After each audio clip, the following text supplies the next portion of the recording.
Well, hi again, everybody. Welcome to 100 Yards of Football. This is our NFL Draft Prospect Show. I'm Harper LaBelle, along with Vincent Turner, who's the co-host and founder of 100 Yards of Football. Logan Landers is our producer and engineer. And Vincent, today we're going to talk about one of those tight ends that everybody's been talking about. And if you've been watching college football for the last couple of years, you've seen him. He's played in some of the biggest games. He wears number 85 for the University of Texas. He's a 6'5", right around 250-pounder. His name is Gunnar Helm, and today we're going to talk about the tight end from Texas. Very, very, I want to say, productive football player that's got probably the surest hands in the draft. It's only had 2 college draft drops in his career in his 4 years at Texas. This is a football player that might not get a day 1 or day 2 grade, but he's a guy I can see that's going to go between late second round, early third, but he's going to be a guy that's going to probably develop like Mark Andrews has with the Baltimore Ravens. I really like this football player, man. I like his size, 6'5", 250, the horns of Texas. Back to you, Hart. Well, he's done a great job, and he's been playing in so many big games up until the national championship this year. He played last year, and then obviously has had an amazing career, but he's done everything that has been asked of him. And let's talk a little bit about what Gunnar has done from a productivity standpoint this past year. 60 receptions, 786 yards. He averaged 13.1 yards per catch. He had 7 touchdowns. Those are good numbers for any tight end. But when you get to where you're playing in the SEC for the very first time, you played previously in the Big 12 against Oklahoma, big games against them. And then most recently with the playoff, both this year and last year, he's been around and he's done some amazing things. He's a very good blocker, but the thing that I'm reading about him, his technique is good, his effort is great, but he needs to get a little bit better. In pass pro, he does a good job of having his hands in the right spot, and he does what he's asked to do in terms of that, and he protects the quarterback. Good hands, he has good body position. He creates space in routes, but he's not the fastest guy down the field. There are some criticisms of him, and I'll go into that in just a second, Vincent. But overall, I mean, he has helped the Texas offense be as productive as any in the entire country, and he's been a major part of that. I think what I like about him is that he improved each year he was at Texas. He was a 3-star recruit, wanted by a lot of programs, but each year he kind of edged up and got better and better. And then in his senior year, he took on the positions of leadership on that football team. They made the college football playoffs, but he came out against real good game film against Michigan. 7 receptions for 98 yards, and that's when he got on the national level. Then in the college football playoff opening round game against Clemson, 6 receptions, 77 yards, 1 touchdown. But to me, he's a very solid football player. Or more, I want to say, athletic Jay Novacek when he was with the Dallas Cowboys.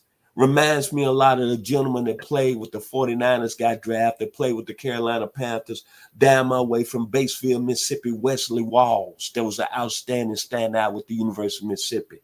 This gentleman right here, I like him.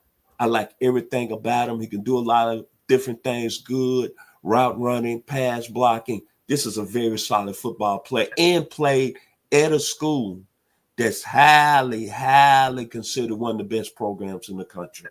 Back to you, Hawk. Yeah, I think the word out on Gunnar is that he's not probably going to be the number 1 or 2 tight end taken. But here's my point, folks. I'm reading some of the things about him, and the criticism on him, the things that he doesn't do, seems to overshadow what he can do. In other words, he gets open, but he's not real fast. He can run down the field and catch a ball, but he gets out physicaled sometimes by linebackers. He'll make a big catch in traffic, but he gets knocked down by the first defender too many times, at least on film, et cetera, et cetera, et cetera. It seems like there's one criticism of him after another. And I'll be doggone if he's not playing in the big game and your guy isn't.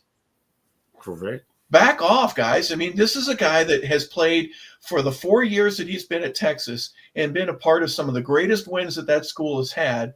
And obviously they didn't win the national championship, but they were playing for it right against Ohio State in the semifinal. and he had some big games against Arizona State. He had a touchdown when they needed one to put them back in the game and send it to overtime. He did some great things for Texas, and I think he's going to be one of those guys. I agree with you, Vincent. I don't think he's a day one guy. I just don't. If you were 6'7" and he ran a 4.5, maybe.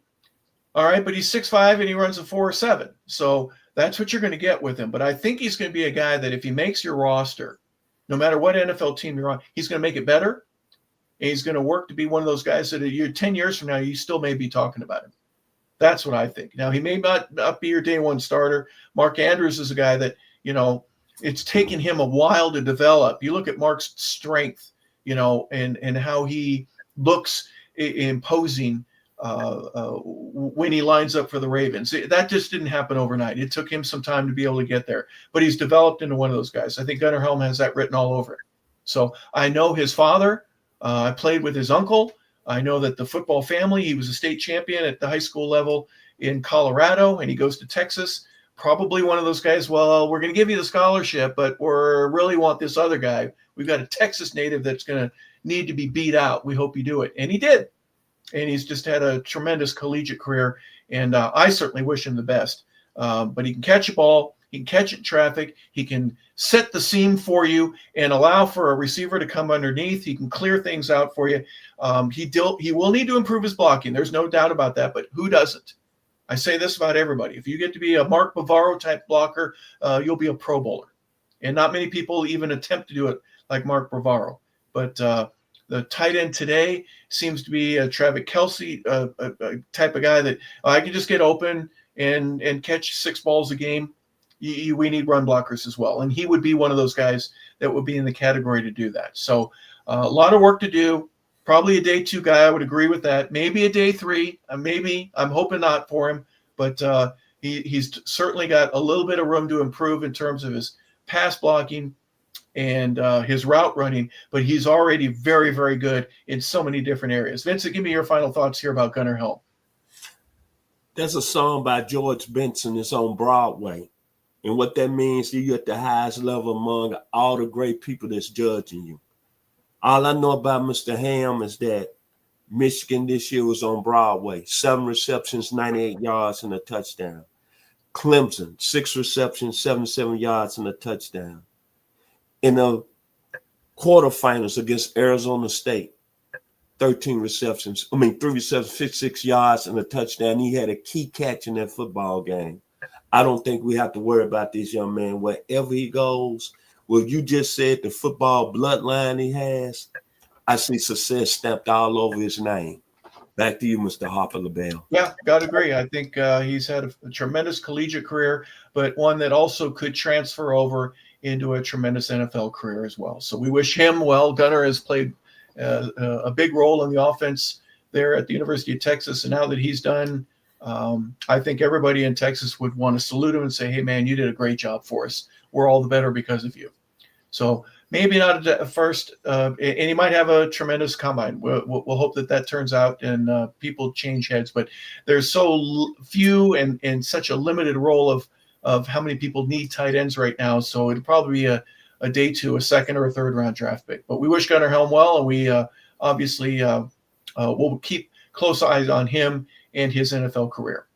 So for Vincent Turner, I'm Harper LaBelle. Our producer is Logan Landers. This is where we break down NFL draft prospects, and today was Gunnar Helm, a tight end out of the University of Texas. We want to thank you so much for watching 100 Yards of Football. We hope you have a fantastic day, everybody. We'll talk to you soon.